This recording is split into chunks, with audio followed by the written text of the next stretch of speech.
Hello, I'm Rupert Morris. I'm the founder and chairman of Clarity, the writing experts. Today I'm going to give you some tips on writing letters in various different contexts. Fundraising is such a huge industry nowadays that it's really hard to stand out from the crowd. You need to tug at people's heartstrings, but they're awfully used to having people tug at their heartstrings. So you do need to stand out, and I've said it's difficult, but it's not impossible.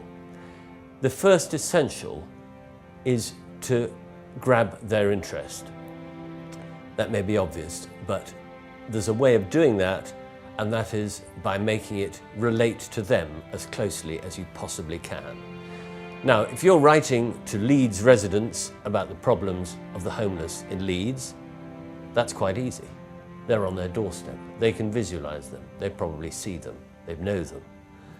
They will relate easily to them.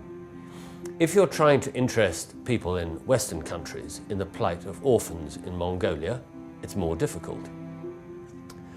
More difficult, but not impossible. Don't start by describing the situation in Mongolia. People may not be that interested. But if you go straight into describing how one orphan girl goes to school, how she helps her mother at home, how she copes with daily life, that's something almost all of us can identify with. Okay, the next thing to do is to show the reader how they can make a difference. Be specific in your request. Ask for a certain sum, a sum of money that will perhaps buy a girl schooling for a month, that will pay for her meals. Ask for whatever it is, £5 a month, £10, whatever you think the people you're writing to might be able to bear. And then you want to try and show them how they can make sure that they're getting value for their money, because when we give to charity, we still want to know that our money is being well used. And nowadays, fundraisers appreciate that, and they invite you to sponsor a child, sponsor an animal, sponsor the recipient of your charity. And that is very engaging.